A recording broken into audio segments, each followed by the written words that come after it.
Tempo comum, 21ª semana, terça-feira, dia 25 de agosto de 2026. Primeiro, ser justos. A virtude da justiça e a dignidade humana. Vejamos. A lei de Moisés prescrevia que se pagasse o dízimo. Levítico 27, de 30 a 33, Deuteronômio 14, 22 e seguintes. Devia-se entregar para a sustentação do templo a 10ª parte do produto dos frutos mais comuns do campo, como os cereais, o vinho e o azeite. Os fariseus pagavam, além disso, o dízimo da hortelã e do cominho, plantas aromáticas que se cultivavam nos jardins das casas e que serviam para condimentar a comida. Era, por parte deles, uma manifestação equivocada de generosidade para com Deus, porque ao mesmo tempo deixavam de cumprir outros graves mandamentos em relação ao próximo. Por essa hipocrisia, o Senhor dir-lhes-ia: ai de vós, escribas e fariseus hipócritas, que pagais o dízimo da hortelã, do endro e do cominho, e desprezais os pontos mais graves da lei, a justiça, a misericórdia e a fidelidade. Eram estas coisas que deveis praticar sem omitir aquelas. Mateus 23, 23. O Senhor não despreza o dízimo da hortelã, do endro e do cominho, que poderiam ter sido uma verdadeira expressão de amor, como quem presenteia umas flores a uma pessoa que ama, ou ao Senhor no sacrário. O que Jesus rejeita é a hipocrisia que esse falso zelo ocultava, pois com isso justificavam-se em relação à omissão dos outros deveres essenciais, a justiça, a misericórdia e a fidelidade.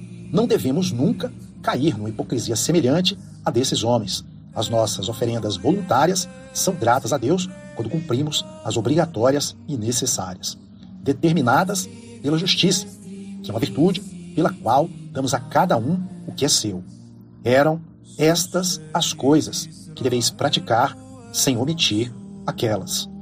A virtude da justiça fundamenta-se na intocável dignidade da pessoa humana, criada à imagem e semelhança de Deus e destinada a uma felicidade eterna. E se considerarmos o respeito que todo homem merece, à luz das verdades reveladas por Deus, devemos avaliar necessariamente, em maior grau, esta dignidade, já que os homens foram redimidos pelo sangue de Jesus Cristo, feitos filhos e amigos de Deus pela graça sobrenatural e constituídos herdeiros da glória eterna. João 23, encíclica Pacem in Terris, 1963-10. O respeito aos direitos das pessoas começam por um justo ordenamento das leis civis, para a qual os cristãos devem contribuir como cidadãos exemplares com todas as suas forças. É doloroso verificar como o espírito humano, na sua autossuficiência e rebeldia aos planos divinos, persiste em querer derrubar os princípios da dignidade humana, afirmados há séculos e constantemente confirmados pela doutrina da Igreja. Tem-se visto como, aos poucos, muitas vezes por plebiscito, como se a verdade pudesse depender do que se pensa, ou é levada a pensar a maioria numa determinada sociedade em um determinado momento histórico, se vão implantando leis que permitem, por termo, a vida do ser humano, a partir da sua concepção. Como se degrada o mistério da reprodução da vida humana, fechando os olhos a experiências que nivelam pela dos animais. Como se destrói a coesão e a solidez da família, autorizando o divórcio até mesmo por mútuo consentimento. Como se deixam desprotegidos os menores diante da onda de pornografia e violência que domina os meios de comunicação. E assim por diante.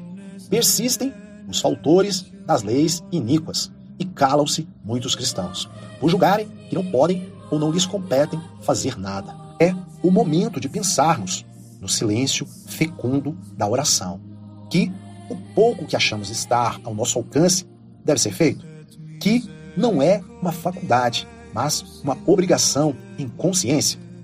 A justiça social transcende o estritamente estipulado. Vejamos.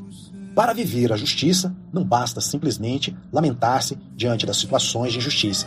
As queixas e lamentações são estéreis e se não traduzem em mais oração, em obras para redimir essas situações, cada cristão deve pensar em como vive a justiça nas suas circunstâncias normais da sua vida, na família, no trabalho profissional, nas relações sociais, entre outros. Viver a justiça com aqueles com quem nos relacionamos habitualmente significa, entre outros deveres, respeitar-lhes o direito à fama, à intimidade, entre outros. Essas exigências não devem limitar-se unicamente à ordem econômica. A vida e a moral cristã têm exigências muito mais amplas. O respeito à vida, a fidelidade, a verdade, a responsabilidade e a boa preparação, a laborosidade e a honestidade, o repúdio, a menor fraude, o sentido social e mesmo a generosidade devem sempre inspirar o cristão no exercício das suas atividades profissionais e laborais. Conferência Episcopal Espanhola, Os Católicos na Vida Pública, 1986, também a calúnia, a maledicência, a murmuração constitui uma verdadeira e flagrante injustiça, pois, entre os bens temporais, a boa reputação parece ser o mais valioso de todos eles. E, pela sua perda, o homem fica privado de realizar muitas coisas boas. Santo Tomás, Suma Teológica, da segunda, questão 7.3 a 2.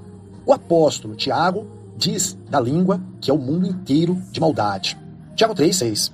Pode servir para louvar a Deus, para falar com Ele, para comunicar-se, ou pode causar um mal enorme, se não há um empenho decidido em não falar nunca mal de ninguém. Faltar à justiça através da palavra não é uma coisa pouco frequente. Por isso, o Senhor nos pede que não nos deixemos guiar pelos rumores e juízos precipitados que se difundem em alguns meios de comunicação social. Que nunca emitimos um juízo negativo sobre pessoas ou instituições. Que não sejamos inquisidores nem verdugos das vidas alheias. E se alguém tem o dever de julgar, deve empenhar-se em colher todas as informações possíveis, ouvindo as duas partes, matizando seus juízos e ressaltando sempre a intenção das pessoas, que somente Deus conhece. Devemos viver os deveres de justiça com aqueles que o Senhor colocou sob os nossos cuidados, colaborando na formação de todos, tratando com mais esmero aqueles que, por doença, idade ou condições particulares, mais precisam de ser acompanhados. Sabemos bem que não viveria esta atitude, por exemplo, o pai ou a mãe, que se tivesse tempo para suas distrações e gostos e não dedicasse o tempo necessário à educação dos filhos, ou que se dedicasse ao trabalho profissional de uma maneira incompatível com a permanência diária no lar, à disposição da mulher e dos filhos, por várias horas além das do sono.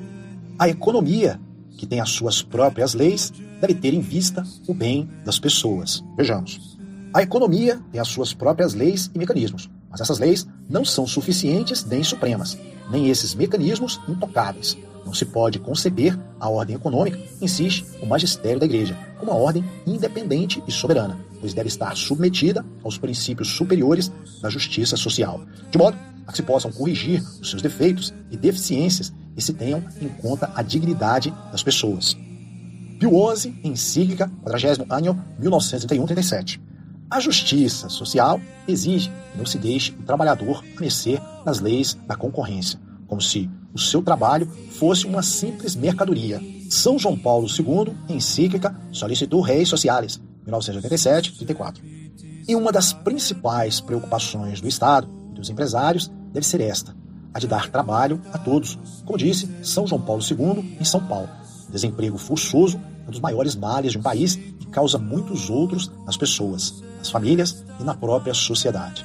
Podem dar-se circunstâncias em que, cumprindo aquilo que é estritamente legal, aquilo que está estabelecido, se falte à justiça com esse mínimo estipulado. Pode acontecer que se despeçam empregados de acordo com a lei, mas que com isso se cometa uma enorme injustiça, ou que se paguem ou se atualizem salários de acordo com as leis, mas com isso se ofenda a dignidade da pessoa.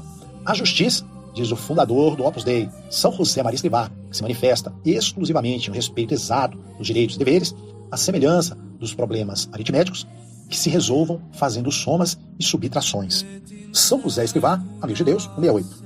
Por sua vez, quem trabalha numa oficina, na universidade, numa empresa, não viveria a justiça se não cumprisse com esmero a sua tarefa, com competência profissional, aproveitando o tempo, cuidando dos instrumentos de trabalho que são propriedade da fábrica, da biblioteca, do hospital, do escritório, do lar, em que se ajuda a dona de casa nas tarefas do lar. Os estudantes faltariam à justiça com a sociedade, com a família e, às vezes, gravemente, se não aproveitasse intensamente o tempo dedicado ao estudo. De modo geral, as qualificações obtidas podem ser matéria para um bom exame de consciência. Tantas vezes, o nível medíocre dos conhecimentos adquiridos na faculdade não é causa de que não se consiga ser um bom profissional no dia de amanhã.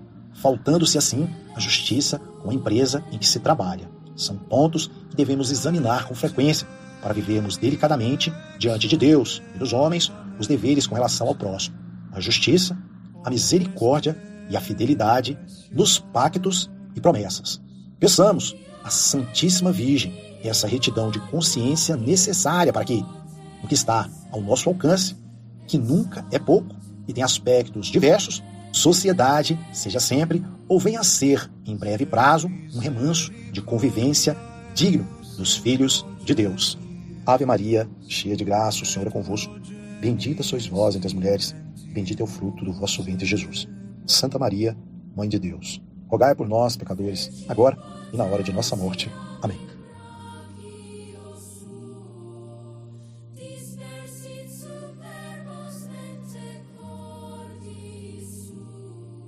Deposuit potentes de se